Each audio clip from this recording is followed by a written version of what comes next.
Bismillahirrahmanirrahim. Assalamualaikum warahmatullahi wabarakatuh. Waalaikumsalam warahmatullahi wabarakatuh. Pada kesempatan kali ini saya mau sharing sedikit tentang bagaimana adab menasihati di dalam Islam. Menasihati ini konteksnya bisa ke siapa saja, baik itu keluarga, teman, kerabat, atau bahkan seorang pemimpin negara sekalipun. Jadi semua sendi dalam agama Islam itu adalah nasihat. Dan setiap kita dalam agama ini akan senantiasa untuk menasihati dan dinasihati. Sebagaimana dalam hadis Tamim Ad-Dari radhiyallahu anhu, Rasulullah shallallahu alaihi wasallam bersabda, agama adalah nasihat. Para sahabatnya pun bertanya, untuk siapa wahai Rasulullah? Beliau menjawab, untuk Allah, kitabnya, Rasulnya, para pemimpin kaum muslimin, dan umat muslim seluruhnya. Dari hadis riwayat Muslim nomor 55. Namun dalam menyampaikan nasihat itu tidak bisa sembarangan, serampangan, atau bagaimanapun yang tidak ada aturannya. Ada adab-adab yang perlu diperhatikan ketika menyampaikan sebuah nasihat kepada orang lain. Pertama, adalah nasihat harus didasari dengan niat yang ikhlas. Sebagaimana kita ketahui bahwa amalan kebaikan tidak akan diterima dan tidak dianggap sebagai amalan soleh kecuali dengan niat yang ikhlas. Kita harus menentukan niat kita dalam menasihati seseorang. Janganlah kita menasihati dengan latar belakang alasan yang misalnya urusan kekuasaan, politik, atau apapun itu. Allah Ta'ala hanya menerima amalan ikhlas yang ditujukan kepada Allah semata. Tidak berbuat syirik kepada Allah, termasuk syirik dalam niat. Allah Ta'ala berfirman dalam surat Al-Maidah ayat 27, sesungguhnya Allah hanya menerima amalan dari orang-orang yang bertakwa. Kemudian, menasihati sesuai dengan syariat. Dalam hadis Abu Sa'id Al-Khudri radhiyallahu anhu, Nabi Shallallahu alaihi wasallam bersabda, memberikan tingkatan urutan dalam mengingkari sebuah kemungkaran. Beliau bersabda, barang siapa yang melihat suatu kemungkaran, maka ubahlah dengan tangannya. Jika tidak mampu, maka ubahlah dengan lisannya. Jika tidak mampu lagi, maka ubahlah dengan hatinya. Dan itu adalah selemah-lemahnya iman. Hadis riwayat Muslim nomor 49. Hadis itu menunjukkan bahwa ketika ketidakkemampuan kita untuk mengingkari dengan tangan, maka tidak boleh nekat, tetap harus bagaimana melakukan pengingkaran itu dengan tangan, walaupun alasan niatnya baik sekalipun. Namun berpindah kepada cara selanjutnya, yaitu mengingkarinya dengan lisan. Ini artinya mengisyaratkan wajibnya mengikuti tuntunan syariat dalam ingkarul mungkar dan juga dalam nasihat. Kemudian, dalam menasihati, gunakanlah kata-kata yang baik, yaitu dengan kata-kata yang penuh kelembutan dan hikmah. Kita sebagai contoh, perhatikan bagaimana Allah Ta'ala perintahkan Nabi Musa dan Nabi Harun alaihissalam ketika akan memberikan nasihat kepada Fir'aun. Allah berfirman dalam surat Toha ayat 44, hendaknya kalian berdua ucapkan perkataan yang lemah lembut. Mudah-mudahan ia akan ingat atau takut kepada Allah. Padahal seperti yang kita tahu, jelas di sini Fir'aun itu kekafirannya dan kezalimannya. Bahkan ia pun mengatakan, aku adalah Tuhan kalian yang maha tinggi. Namun tetap bagaimanapun Allah perintahkan memberikan nasihat dengan cara yang lemah lembut. Lantas, maka bagaimana lagi jika yang akan dinasihati adalah seorang yang muslim, yang setidaknya minimal masih bertakwa dan beriman kepada Allah. Celaan dan hinaan tidak akan menjadi halal, meskipun dilontarkan ketika memberi nasihat kepada orang yang jatuh pada suatu kesalahan. Celaan dan kata-kata kotor itu bukanlah akhlak seorang mukmin yang taat sekalipun. Dari Abdullah bin Mas'ud radhiyallahu anhu, Nabi Shallallahu alaihi wasallam bersabda, seorang mukmin bukanlah orang yang suka mencela, suka melaknat, suka bicara kotor, dan suka bicara jorok. Hadis riwayat Tirmizi nomor 1977. Oleh karenanya, jangan menganggap remeh suatu perkataan yang buruk dan dapat menyakiti hati orang lain. Karena perkataan itu bisa jadi menyeret kita ke dalam neraka yang sangat dalam. Dari Abu Hurairah radhiyallahu anhu, Nabi Shallallahu alaihi wasallam bersabda, sesungguhnya seorang hamba ketika berbicara dengan perkataan yang dianggaplah dia biasa, namun hal itu akan bisa menyebabkan ia masuk neraka 70 tahun. Hadis riwayat Tirmizi nomor 2314.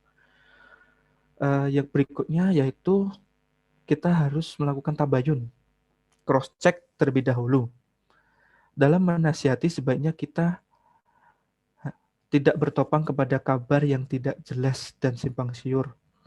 Karena kabar yang tidak jelas atau simpang siur itu bukanlah sebuah informasi sama sekali atau bahkan ilmu. Orang yang menyampaikannya disebut orang yang melakukan kebodohan. Allah Ta'ala berfirman dalam surat Al-Hujurat ayat 6, wahai orang-orang yang beriman, jika ada seorang fasik datang kepada kalian dengan membawa suatu berita penting, maka tabayunlah, agar jangan sampai kalian menimpakan suatu bahaya pada kaum tersebut atas dasar kebodohan. Kemudian akhirnya kalian menyesal atas perlakuan kalian sendiri. Maka dari itu, sangat penting hendaknya kita harus melakukan cek dan recheck, klarifikasi, konfirmasi, sebelum beranjak untuk memberikan nasihat. Orang yang mempercayai dan menyampaikan semua yang ia dengar tanpa melakukan klarifikasi atau tabayun, maka ia adalah seorang berdosa. Dari Abu Hurairah radhiyallahu anhu, Nabi kita Shallallahu alaihi wasallam bersabda, cukuplah seorang telah berdosa jika menyampaikan seluruh yang ia dengar. Hadis riwayat Muslim nomor 5. Kemudian dalam menasihati itu jangan memaksa. Jangan paksakan nasihat kita harus wajib diterima. Ibnu Hazim Al-Andalusi rahimahullah mengatakan, jangan engkau menasihati orang dengan mempersyaratkan harus diterima nasihat tersebut darimu. Jika engkau melakukan perbuatan berlebihan yang demikian, maka engkau adalah orang yang zalim, bukan orang yang menasihati. Engkau juga orang yang menuntut ketaatan bak seorang raja, bukan orang yang ingin menunaikan amanah kebenaran dan persaudaraan. Yang demikian juga bukanlah perlakuan orang yang berakal dan bukan berperilaku. Namun bagaikan perlakuan penguasa kepada rakyatnya atau majikan kepada budaknya. Dari kitab Al-Akhlaq wal Syiar fil Mudawatin Nafus nomor 45. Maka yang benar adalah sampaikanlah nasihat. Jika diterima, ya itu yang diharapkan. Jika tidak diterima, ya sudah, maka tidak mengapa. Perhatikan nasihat Imam Malik berikut. Al-Haisam bin Jamil mengatakan, saya pernah berkata kepada Imam Malik bin Anas, seorang yang alim dan berilmu terhadap sunnah Nabi, apakah ia boleh berdebat tentang as-sunnah? Imam Malik pun menjawab dengan cukup tegas, jangan. Namun sampaikanlah tentang as-sunnah. Jika diterima, itulah yang diharapkan. Jika tidak terima, ya sudah diam saja. Memberi nasihat itu adalah suatu amalan yang soleh. Ia akan diganjar pahala meskipun nasihat tidak diterima oleh orang yang dinasihati. Yang terakhir, jangan nasihati di depan umum. Kenapa? Sebab orang yang dinasihati nanti bisa tersinggung dan merasa dipermalukan di depan orang-orang. Sehingga tujuan dari nasihat itu akan menjadi jauh tercapai.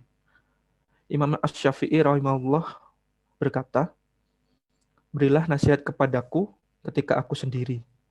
Jauhilah memberikan nasihat di tengah-tengah keramaian. Sesungguhnya nasihat di tengah-tengah manusia itu termasuk sesuatu pelecehan yang aku tidak suka mendengarkannya.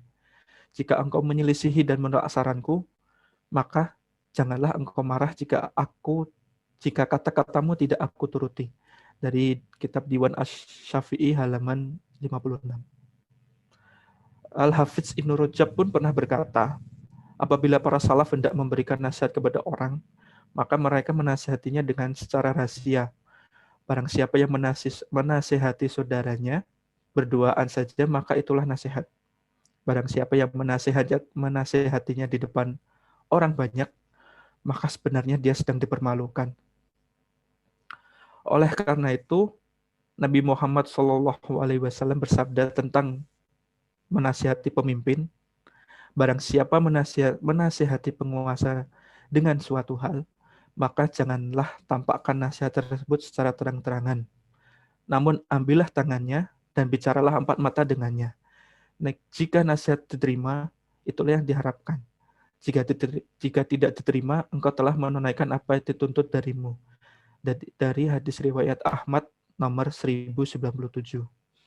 Lantas bagaimana jika seorang pemimpin itu yang kita seperti tidak ada akses ke sana?